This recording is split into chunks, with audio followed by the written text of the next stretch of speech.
in particular.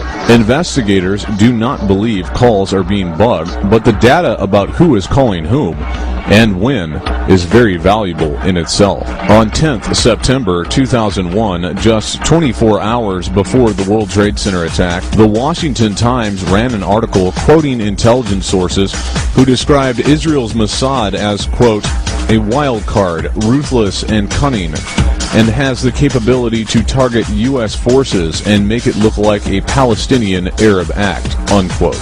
Moreover, they said it was generally known in the intelligence community that the Mossad had penetrated every Muslim organization and would have a little problem in finding any number of fanatics to carry out a suicide mission in the belief that they were serving Allah. As reported by Christopher Berlin on 12th September 2001, the internet edition of the Jerusalem Post announced that, quote, the Israeli Foreign Ministry has collected the names of 4,000 Israelis believed to have been in the areas of the World Trade Center and the Pentagon at the time of the attack, unquote. Yet only one Israeli was killed at the World Trade Center, and 2 were reportedly killed on the supposedly hijacked aircraft. Although a total of 3 Israeli lives were reportedly lost on 9/11, speechwriters for President George W. Bush grossly inflated the number of Israeli dead to 130 in the president's address to the joint session of Congress on 20th September 2001.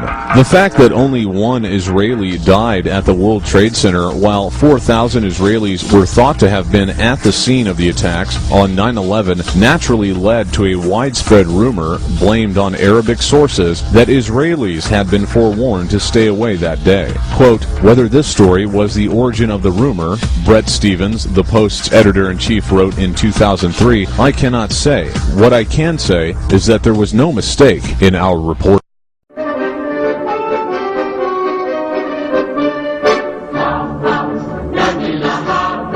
As the world watched in disbelief and asked, how could this be possible, 5 Israelis, later discovered to be Mossad operatives, were seen dancing with joy. Fox News duplicated a report given by the New York Times. Little space was given to this information, but they did in fact state that, quote, a group of 5 men had set up video cameras aimed at the Twin Towers prior to the attack on Tuesday and were seen congratulating one another afterwards, unquote. Police received several calls from angry New Jersey residents claiming Middle Eastern men, quote-unquote, with a white van were videotaping the disaster with shouts of joy and mockery.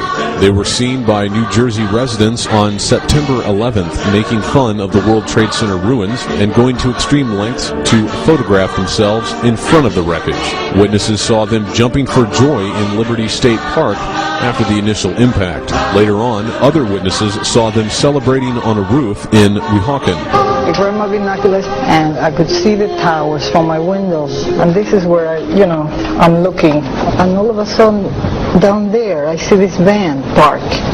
And I see 3 guys on top of the van. And I could see that they were like happy. They didn't look shocked to me. They didn't look shocked. I thought it was very strange. We had received an all points bulletin, and I just happened to see the van and, hollered over to my lieutenant, I think that could be the van. We checked it out, and it was. We were all on edge, obviously, so I really wasn't looking to make friends with these people, and neither were the officers that I were with.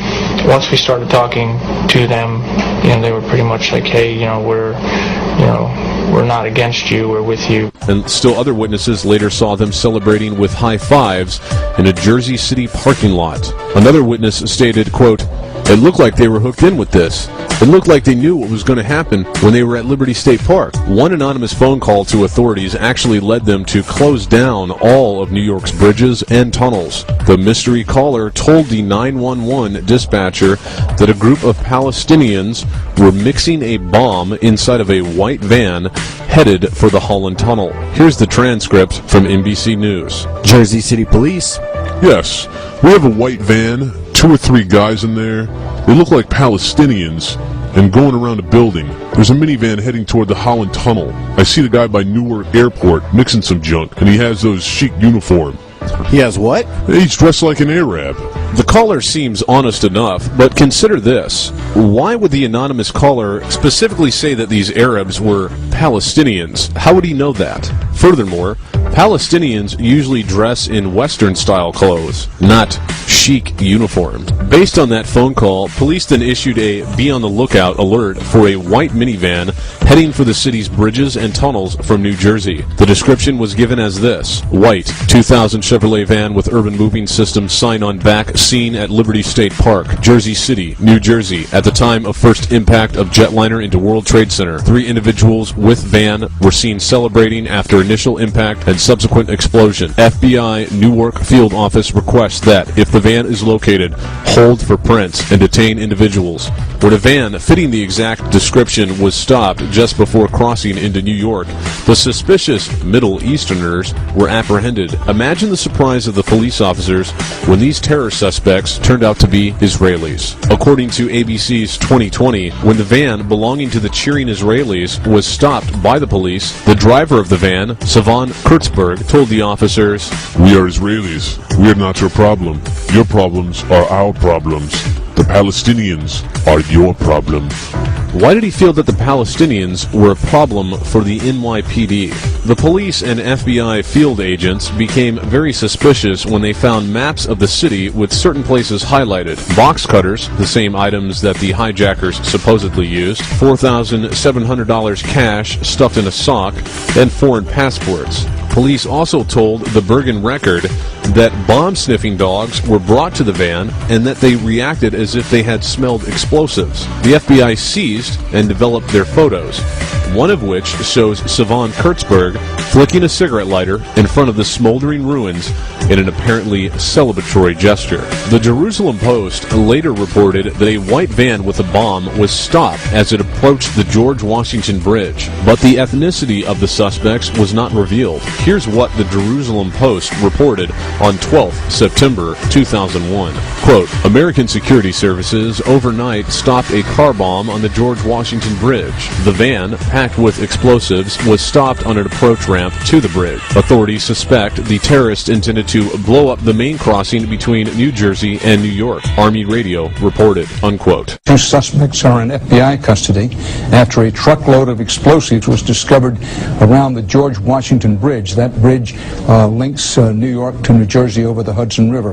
Whether the discovery of those explosives has anything to do with other events today is unclear, but the FBI has 2 suspects in hand, said the truck load of explosives, enough explosives were in the truck to do great damage to the George Washington Bridge. The Jewish Weekly called The Forward reported that the FBI finally concluded that at least 2 of the detained Israelis were agents working for the Mossad, the Israeli intelligence agency, and that Urban Moving Systems, the ostensible employer of the 5 Israelis, was a front operation. This was confirmed by 2 former CIA officers, and they noted that movers' vans are a common intelligence cover. The Israelis were held in custody for 71 days before being quietly released. Quote, "There was no question but that the order to close down the investigation came from the White House. It was immediately assumed at CIA headquarters that this basically was going to be a cover-up so that the Israelis would not be implicated in any way in 9/11, unquote. Several of the detainees discussed their experience in America on an Israeli talk show after their return home.